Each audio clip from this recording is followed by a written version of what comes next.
Welcome, everybody, to the Sonoma Spiel. Do you hear that? Of course you do. Let's do it one more time. That bell indicates that the Sonoma Valley wine grape harvest has kicked off. As we are recording this right now, we will be celebrating the beginning of the pick of the grape harvest at noon at the Mission. Every year we do this. They're picking down at the Carneros region. So big thing that's happening here in Sonoma Valley. And people know us for wine, right? We're famous for wine. As a matter of fact, 200 years of wine growing. This is the 200th year that we've planted grapes in this valley. They first came, of course, from the Europeans, and technically the Mexican Empire started the missions here. We were the last mission in California, and grapes followed the missions. It was part of their sacrament, and they would turn that into wine, and that was a big part of it. And since then, Sonoma's been known for wine. But today I have a very special guest. And I know every week I say I have a very special guest, but this week I actually mean it, because this guest is not going to talk about the wine and the history of wine, as far as I know. Instead, we're going to talk a bit about beer, because she was one of the founders of the first American microbrewery, founded in America after post-Prohibition era. And I have Jane Zimmerman. Hi, Jane. Hello, Tim. How you doing? I'm good. Good. It's good to have you here. Thank you for having me. Yeah, and I know we're 3 beers in, right? Because we said we would start off that way. No, we're not doing that. Jane, are you a brewer by trade, Jane?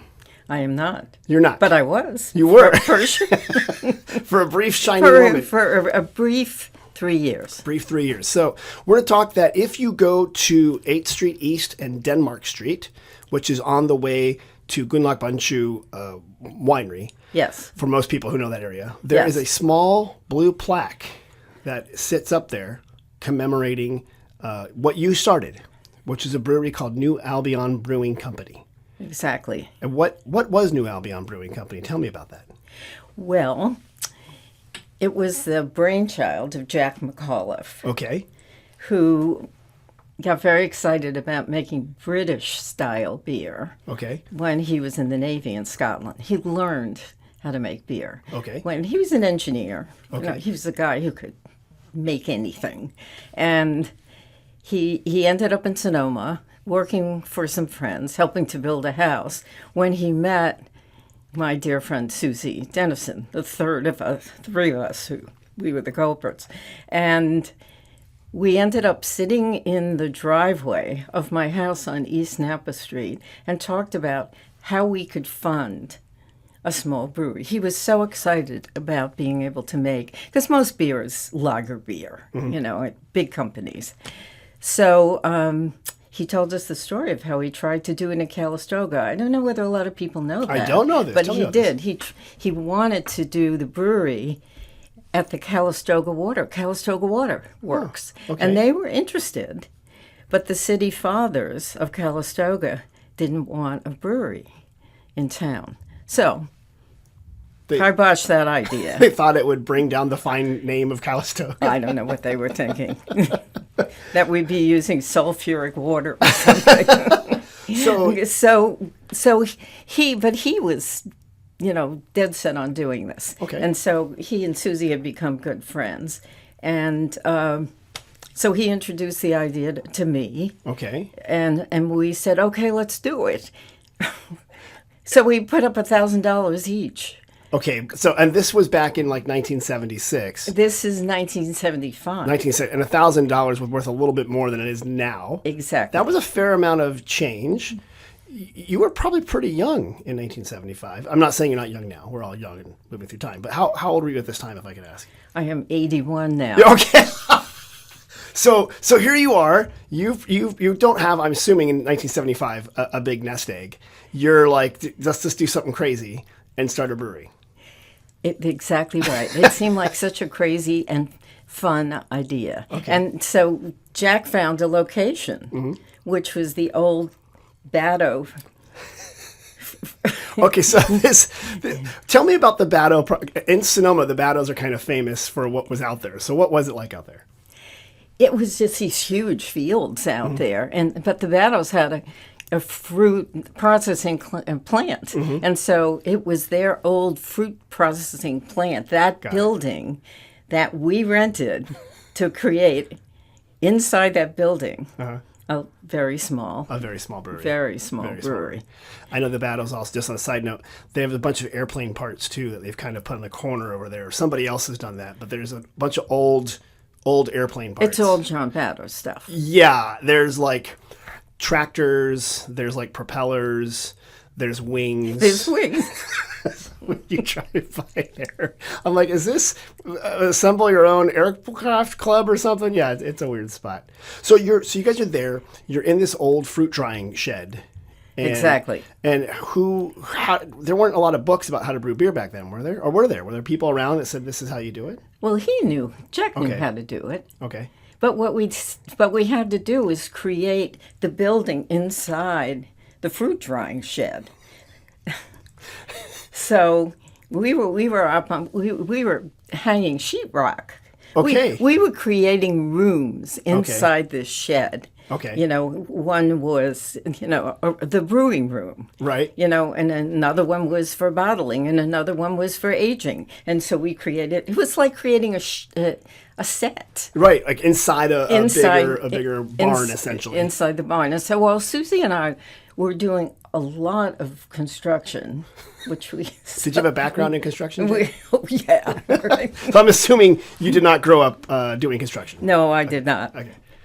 But we learned fast. Okay. We learned fast. And he was so skillful. He showed us what to do. And then he was very busy constructing, making the equipment to make beer, which was a 55-gallon drum. Yeah, because back then, now you can go to stores and buy everything you need to start a brewery. I could, right now, get a credit card with a big limit and buy all the the tanks and stuff like that, because there's actual stores. There's some here in Santa Rosa. I can go get them. But back then, they didn't exist. It didn't exist at all. So you're just welding stuff together. So he was welding stuff together. Okay. And then created this. And it was a gravity-fed system. Okay. So that after the mash was set. And I was there. I would go early in the morning with my 4-year-old daughter. So you had kids at the time. Okay. I had 2 kids. Okay. Yeah. Okay. Yeah, okay. yeah. I had a 4-year-old and a 8-year-old, actually, at the time. He'd go to school, and she and I would go down to the brewery. I lived around the corner on MacArthur. Okay. So we would go and set the mash. Okay. Early in the morning. With the 4-year-old. With the 4-year-old. As you do. And and part of the process was there was a pulley system, so I would pull this 55-gallon drum full of hot water and hops, Cascadian. And the whole thing, I think it's a miracle. You're thinking like child labor, OSHA. It's also a miracle that nobody got hurt. So you had some block and tackle probably to pull up this big tub. That's right. And then it sat up high for hours on end while it, became the early stages of beer. Okay. And then it was drained out. Okay. Because that's British style beer. Oh, okay. Where it's bottom fed. So you would open a tap on the bottom of this drum, and it was kind of come out on its own. And it would come out. Okay. You didn't have pumps and stuff moving things around. You just had Jane Zimmerman and a block and tackle on a 4-year-old. Me and Suzy and Jack. and we were so enthusiastic and naive. We just did it. And the product tasted so good. Yeah, so tell me about the product. What kind of beer were you making? Was this like different than other beers at the time? We were making ale, okay, porter, and sometimes stout. Okay. So all British style beers. Because at the time, after Prohibition, so pre-Prohibition, lots of different breweries. Every neighborhood had one. I lived for a while in Milwaukee, and there was a history of the neighborhood brewery. You'd send the boy down at break, and he'd pick up a growler. You'd have your beer. Get back to construction work. Prohibition demolishes everything, right? What's left, I've heard, is that the bigger breweries survived, right? So the Schlitzes and the Pabsts and the Millers and the Budweisers. And the Buds. Yeah. And the beer was not it became it was a lager. It was very clear, very boring, maybe. Yeah. I know lots of jokes about the beer, none of which are clean that I can say on the podcast, but they all basically make fun of the fact that it was just water and not good, right? So you guys come along and you're like, let's try something new. Let's make something rich and full and tasty. Interesting. Okay. And so that's what we did. We made a really delicious pale ale. Oh, wow. Okay. And a porter, which is a little bit darker right. blend, depending on, the hops and how Right. toasted they were. Okay. And we got really good hops Yeah, because from Washington. Washington. We also used to grow hops in Sonoma County We pre-prohibition. did. Yeah. We did. I know there's still a couple of wineries that are in hop kilns. Mm-hmm. So similar to you putting a brewery in a drying shed, they've put wineries in old hop kilns, especially Windsor, Sonoma. I think Cloverdale had some hop generation, and some people are still trying to grow hops here. But at the time, that hops had been gone, right? You just had to go I think north. there were very few, if any, Yeah. and we wanted to get these perfect, very, very, very good hops. So we ordered it, and it would come down from the state. So you made a darker beer. Were customers at first put off by this kind of beer? Like, what is this? This isn't Budweiser, or were they? They interested? were this brewery, this little tiny handcraft brewery made such a hit. It was huge. Fritz Maytag Okay. from Anchor Steam. Okay. Anchor Steambag was a great fan of ours. He really wanted to help us Okay. to get this, craft, just a much more hands-on. A different thing. Yeah, and I just for people who don't know, Anchor is Anchor Steam, famous brewery. It's kind of in limbo right now. It briefly shut down after it sold to Sapporo in Japan. My understanding, though, is they are the first. They call it craft brewery. You're the first microbrewery. And a craft beer would be like the non-Budweiser style beer. Exactly. And they're famous on the West Coast. It was a very good beer. I mean, it was like Ghirardelli chocolate, Anchor, and sourdough. Those and Dungeness Craft. Those defined the San Francisco Bay Area and our main products. So he helped you out. Fritz helped us out. He would come up, and advise us. And Was one of his first ones like, put that 4-year-old to work? so that I'm going to report you. Exactly. But the word got out to the New York Times. We did not have to do any publicity. Really? Okay. The New York Times was out. They showed up. They showed up. They interviewed us. Do you think someone, though, just wanted to leave New York in the dead of winter, and they're like, let's go to Sonoma? What can we do out there?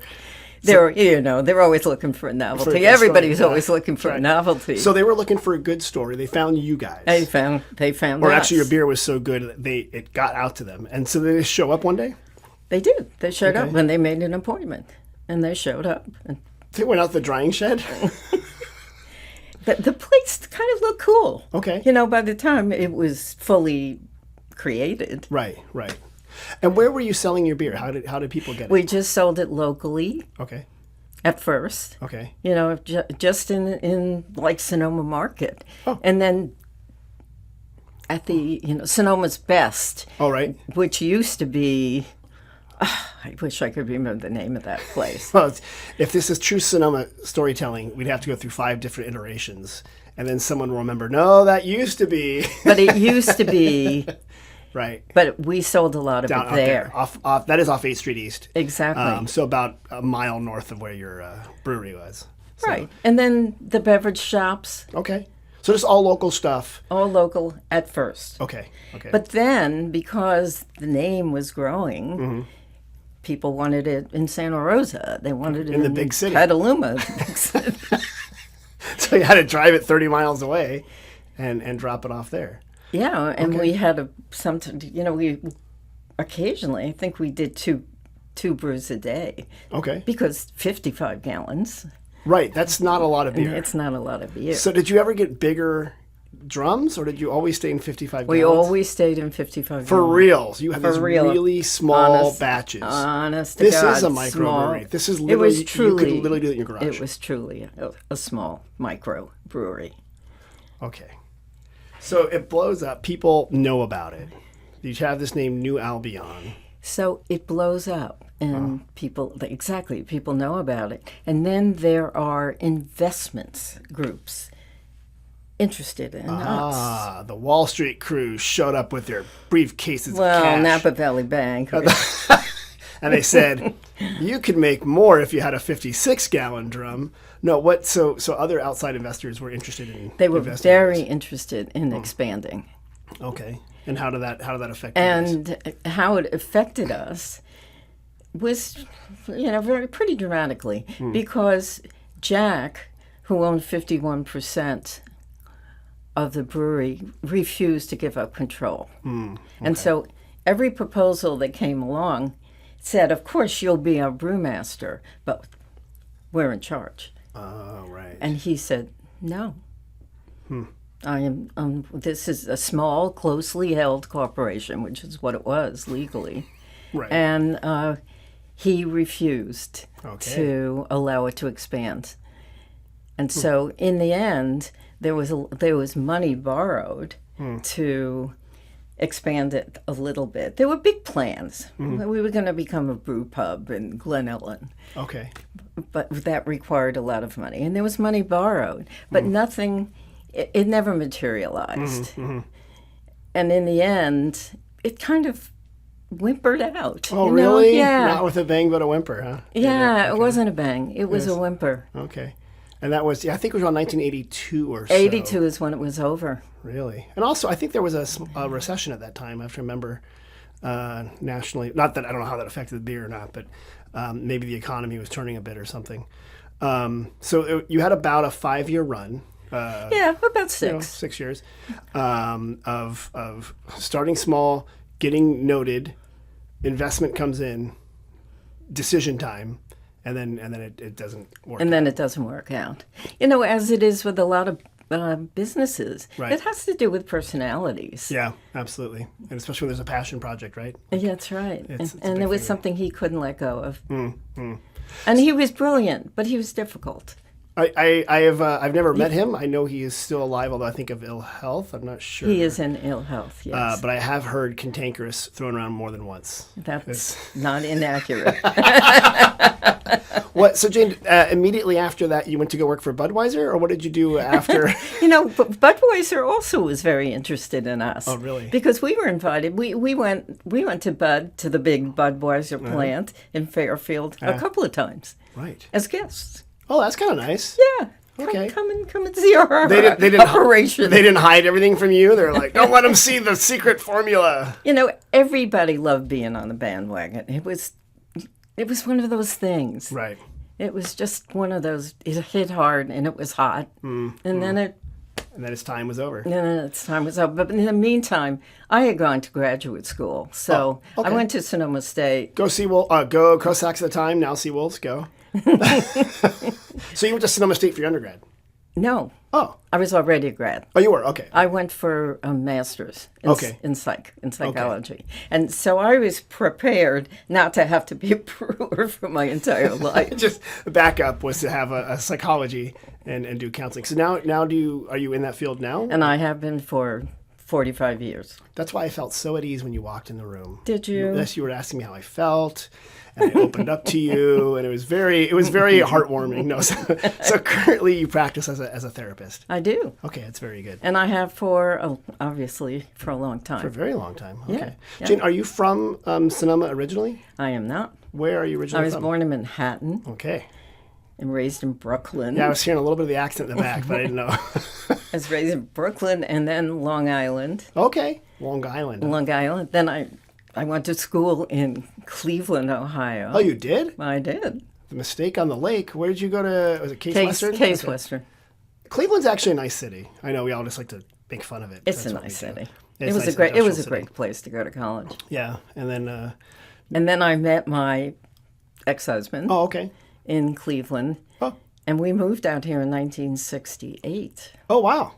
And everything was really calm back then. So what was your reason for coming to Sonoma? Because it was not, we didn't come to Sonoma. We went to San Francisco. Oh, okay. Because Summer of Love, that was your time. So in 1968, you guys moved out there. Because we wanted to get in on what was happening. You're like, we're out of here, you squares. We're heading to San Francisco. Did you pal around like on the Haight area and that? Really? Look at you. You might have hung out with the Grateful Dead and Little bit. and Big Brother and the Holding Company and I saw them all. Santana and all those people.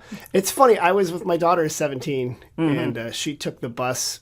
You can take the Golden Gate Transit bus. You can catch it in Santa Rosa, goes to San Francisco, and she went down there and with her friends, and they all, of course, ended up at the Haight. And my sister lives nearby, and my daughter loves it. She just loves going to the shops and hanging out. And it's so funny seeing what it is now when you first were there, when it was like an affordable, youth explosion was going. I couldn't even imagine. The Haight-Ashbury. Yeah. But the kids love it there because it still has a vibe. Oh, there's this great bookstore. I found a wonderful bookstore there.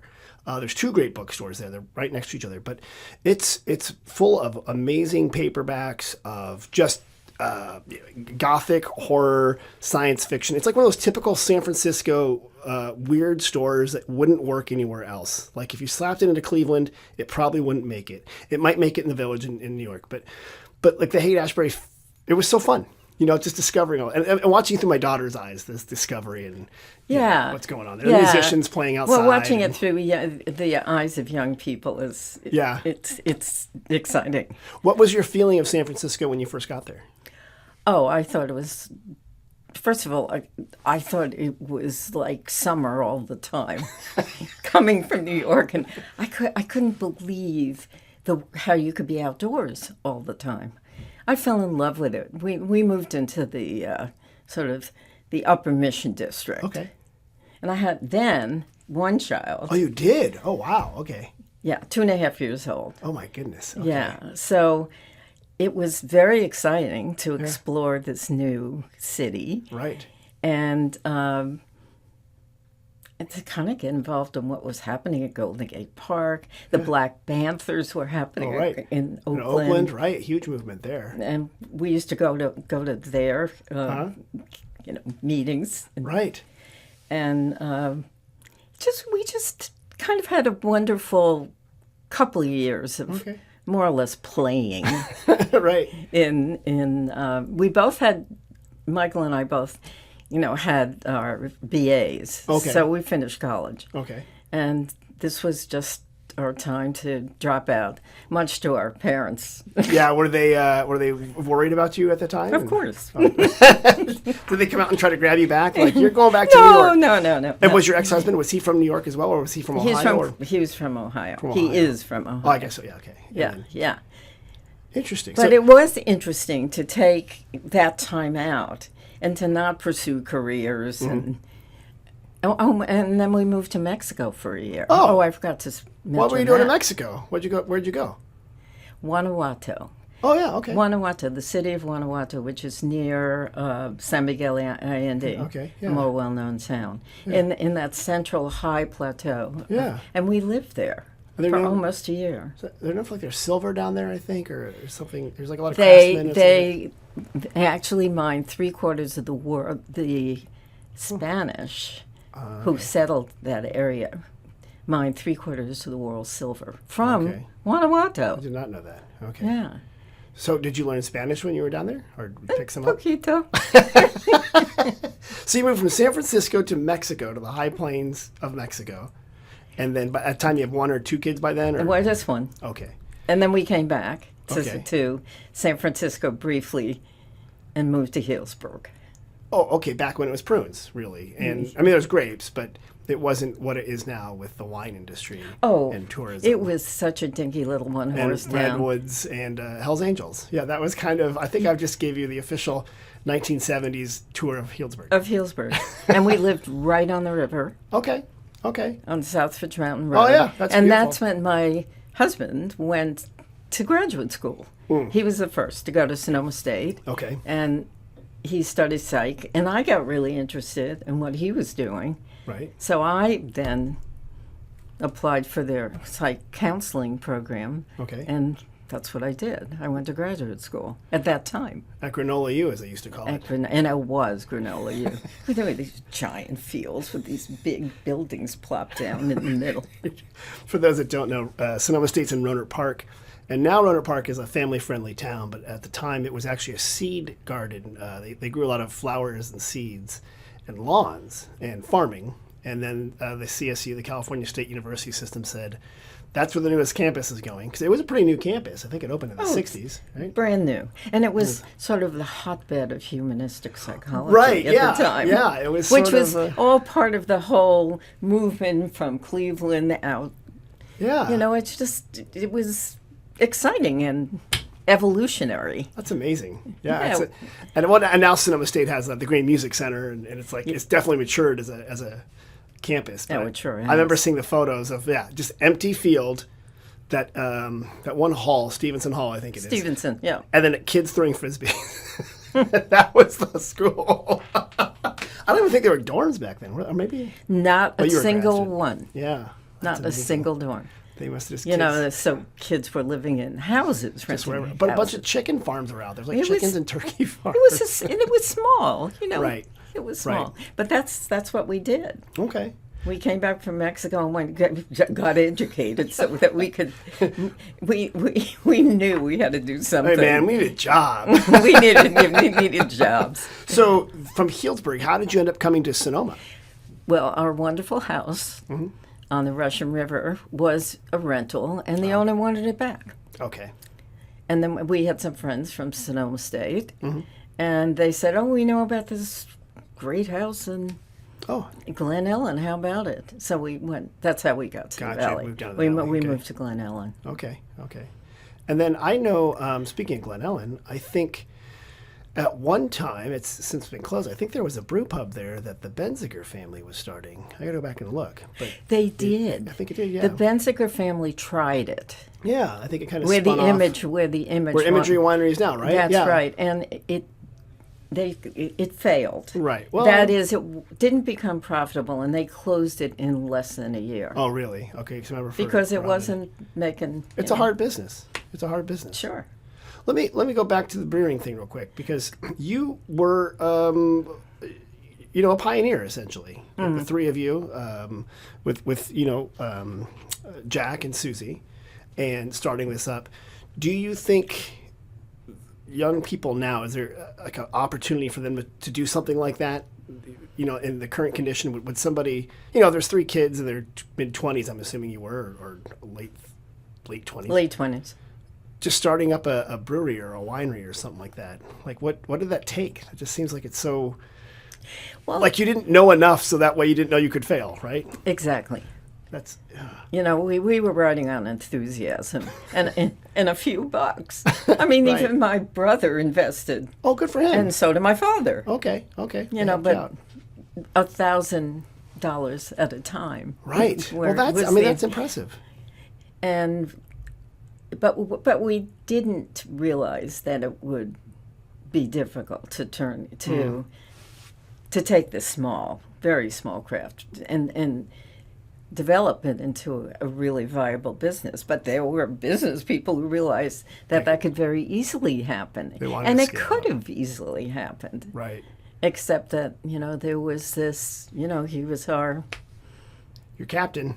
He was the captain. The captain said, Ahab or not. No way. Jen, is there an alternate Jane Zimmerman out there that stayed with the business and now you're the brewing magnate of the West Coast? Like, is that the other timeline of your life? Do you ever think about that? Like the branching that had New Albion gone big. Had you taken that money? Actually back then I did. Mm-hmm. In the early 80s, I really did think about this being a very successful business that I would be in some way connected to. Although I always knew I would probably be practicing psychology as well. Eventually, yeah. Yeah. Well, if you were a bartender, you do both, right? So that's all there is to it. There was something about what I wanted to mention about the brewing company. Mm-hmm. I was reminded of it by the article that just came out. Oh yeah, and Sonoma News just came out in the Press Democrat. And it came out in the Press Democrat, and the picture on the front was me and Suzy. Right. 2 women, who built a brewery. Yeah. And we would rarely get any recognition Oh, interesting. at all because it was Jack's. Even back then. Which is interesting 'cause for me, I see the late 70s, and this is me looking back through an imperfect lens. But, Ms. Magazine and the feminist movement, and of course women started a brewery, because in the 70s, that's what everyone was doing. They were doing amazing things. But for you, you're saying that wasn't the actual truth. It wasn't the actual experience. Interesting. I mean, it's not that we were ignored, but whenever there were interviews, whenever anybody wanted to hear about it, they went to Jack. And Jack didn't give us credit. It wasn't, okay. It was, But as the article said, I talked with Sarah, the writer. yeah, Sarah Doyle. Yeah, Sarah right? Doyle yesterday. And she said that's what she was struck by in studying. She's done a lot of reading and research on New Albion. There have been a lot of books written where we've been mentioned. And also in the Smithsonian, which is kind of cool. That's kind of nice. Yeah. Next to Mr. Rogers' sweater, I'm sure. Right. And the Constitution or whatever. Right. So what she ended up saying, and it's really quite true, is there would not have been a New Albion Brewery if it weren't for us workers. Yeah. Well, you had some of the seed money and the labor. And the labor. We did so much labor. And you dropped the kid off at school. Yeah, the kid was And not there. you punched into the old time card at the brewery. I mean, that's amazing because you really were, I know it was a team effort. But clearly it was a team effort. Right, but we did a lot of work. Yeah. We did a little sweat labor, Yeah, put that in. And then Suzy, was kind of the executive. She dealt with the ATF. Oh, the compliance. And there was a lot of paperwork.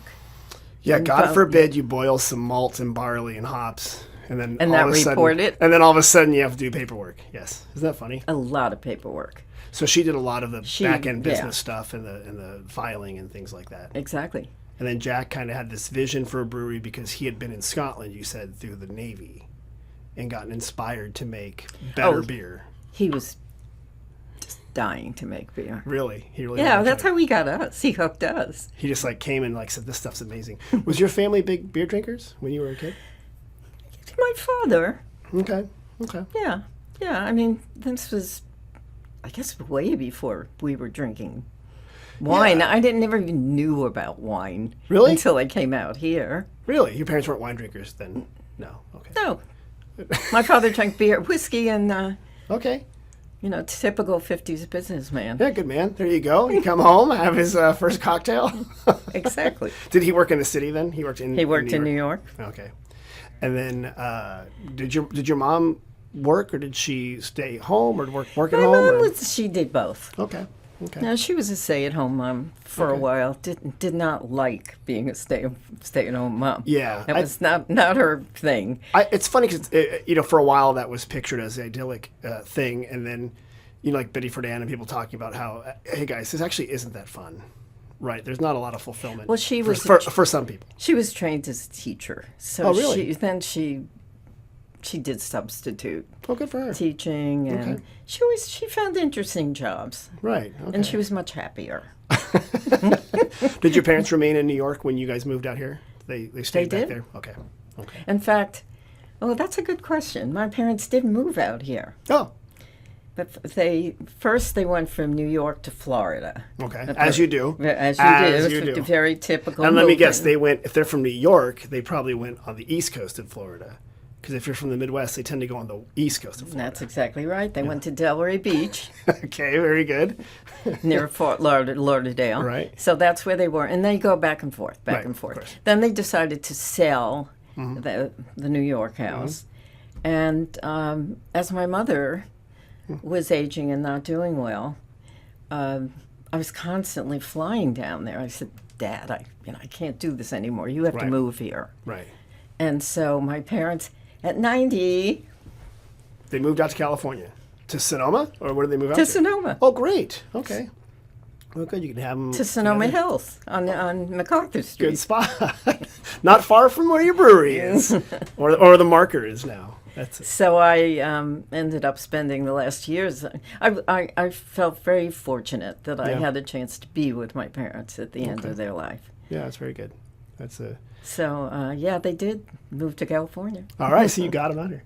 Let me ask Jane, are you in touch with like Suzy or any other people that from the New Albion days? Do you ever see them or anybody like who else like your old accounts or do you ever find those people in town?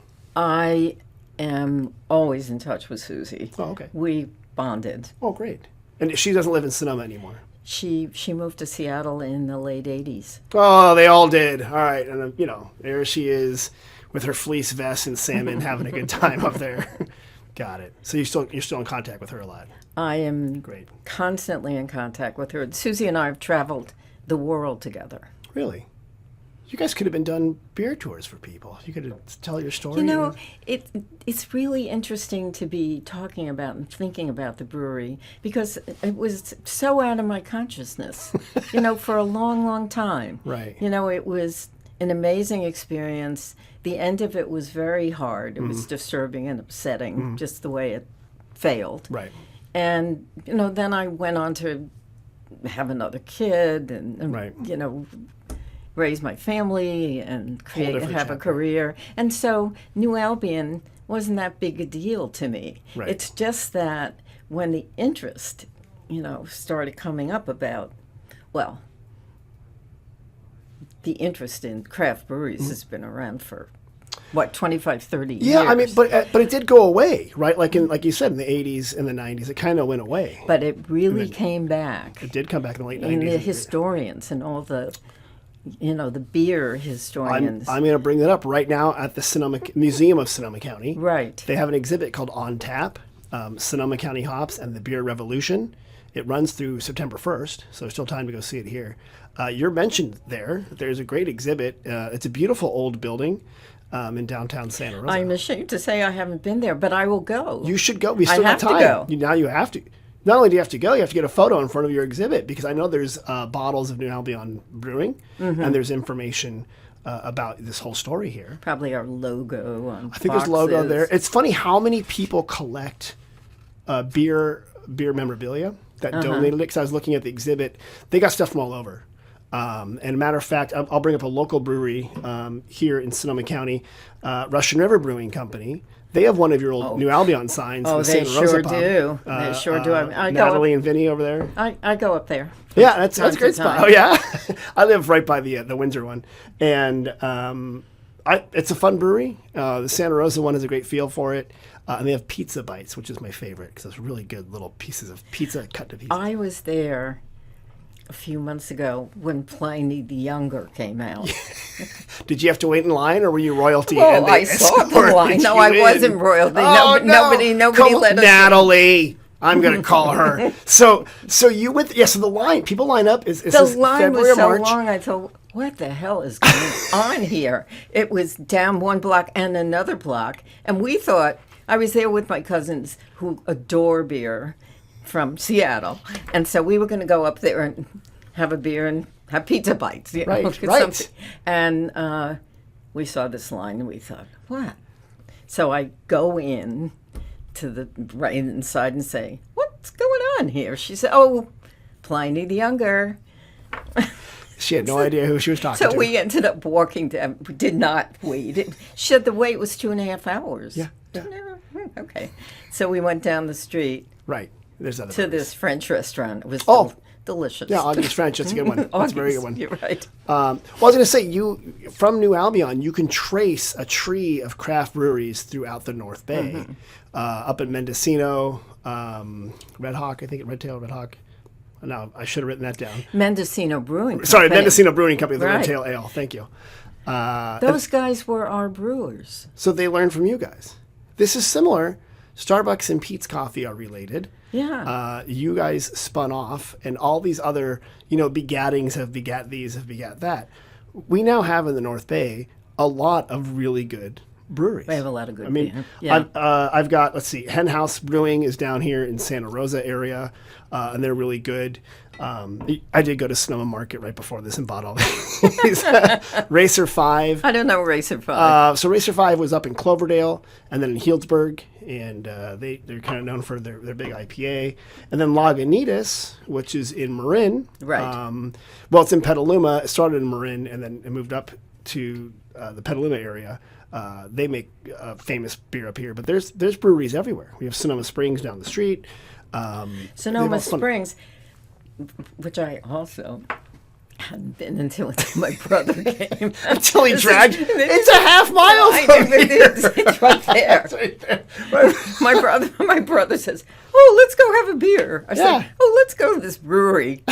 And then he's introducing me to them. Do they know who? Had they heard They of didn't know who Albion? I was because, as I said, I just haven't been involved in any of You this. have. You've been gone for 40 years. You've For been on the 40 scene. years. But there were new Albion memorabilia all over the place. And my brother says, "Did you know this is Jane Zimmerman? And she built the new Albion."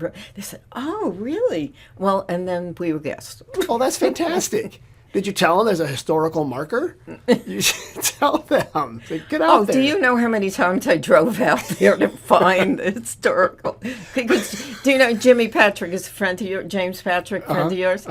And he's the one who told me. He told you about the historical marker? Yeah. So I will, for those that don't know, I tried to get the historical marker made through the county and through the state, and there was a lot of runaround. Yeah. And someone just said, you can order a historical marker on the internet. And I did that. And that's how you got it. And it's a lot smaller than I thought it would be. I know. It's on a telephone pole, and I'm driving up and down the street. I'm driving in circles looking for the historical. Because someone told me, like, hey, that guy might not want you on his property, right? So I'm like, oh, you're right. So I have to sneak over there. And you're right. It's exactly the height that I am standing on my tiptoes with a drill. That's how you find it on the telephone pole. I know. It was on the third trip that I finally found it. I didn't even believe it was really there. I was going to call James and say, listen, you got to take me out there. I'm going to start raising money for an actual plaque where here's what's going to happen. Here's the dream. There is a right-of-way for a bike trail that goes along 8th Street East, okay? There used to be a railroad. The old railroad The railroad was there when you were there, right? Yeah.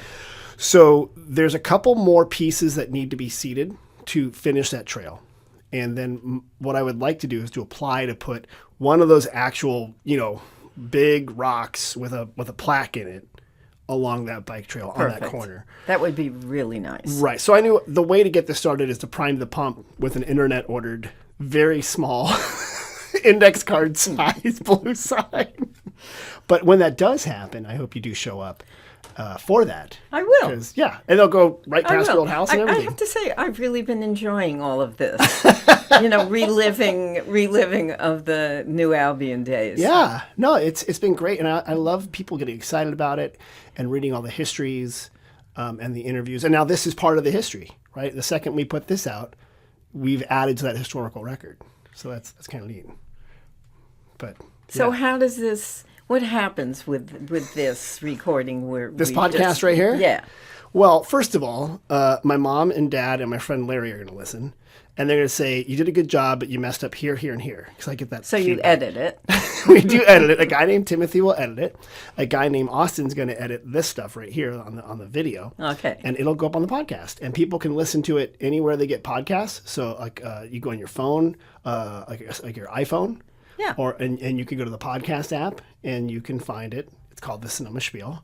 And then it's out there. It's easy to find. It's easy to find. Yeah. See, I like we're doing an ad for the podcast while we're in the podcast right now. But we'll tell everyone, hey, if you've listened, make sure you like, comment, subscribe, and give it a 5-star review. See, now people will find it. See, that was easy. That was good. Oh wait, should I also plug your therapy? Or we're not gonna? No. Don't go. I'm slowly. You're winding that down. I'm just slowly winding down. Hey, people, you've got problems, but go find someone else to deal with them, right? Yeah. Okay, Jane is full. I'll send you somewhere else. Jane, did you know that we do in this podcast? We're almost done, because I know you got to go to work eventually. But we ask you questions that we get from visitors. Did you know we do that? You mentioned it to me. Okay, so yes, I would love to hear. you're ready? Okay, so we're I'm at that ready. part. So here's my intro. Everybody, we have two visitor centers. People call, text us at 707-996-1090. They send us emails. They go online. They use social media. Some even send us letters. Some people call us. Some people walk in and they ask us questions. And Jane, you're going to help us in a segment we call We Get Questions. Ready? Ready. Here we go. First question we got this week. Are there any hotels or lodging options in a vineyard? Look at you laughing. Yeah, like people come here and they want to stay in a vineyard. People do that. Actually, I don't know about hotels. Right. But I think if you look on the registry of B&Bs, you will find. Right. Some in You a will vineyard.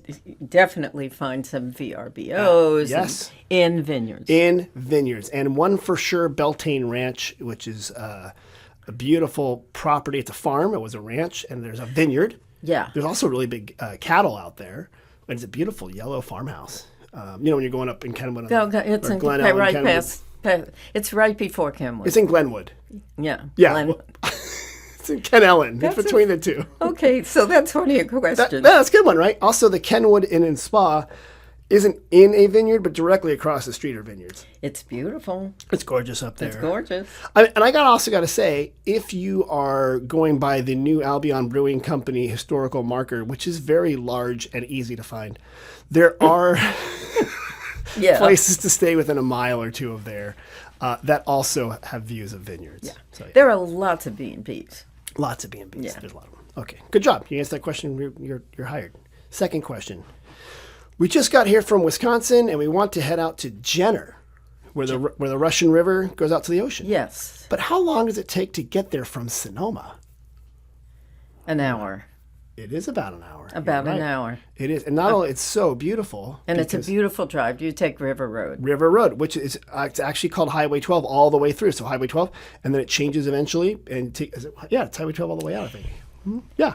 And No. you can you'll see lots of seals at that Yes. point. And then right above it is a lovely restaurant called River's End. River's End is fantastic. You just gave a plug. Hey, Bert, he owns the River's End. Okay. You could buy an ad anytime you want on this podcast, Bert. You can send me a gift certificate. That's right. Send a gift certificate. Right. Care of Jane Zimmerman, 1/3 of the founders of New Albion Brewing Company. River's End is a fantastic restaurant, and I take family out there. Actually, I've taken family from Wisconsin there. And you're right. You can see the sea lions, and you can see the ocean, and watch the sunset. It's a great spot. That's a good spot. Okay, good. Hi. If someone walked in. Hi, we're here for an hour, and we just want to see something historic and interesting. What do you recommend? They're here for an hour. Yeah, they're in the plaza. Go to the Mission. Go to the Mission. Go to the Mission. You definitely should go to the Mission. That's Right across the street. Yes. Mission, San Francisco Solano. Oh, look at you knowing the full proper name. That's like calling someone by their middle name. Good job.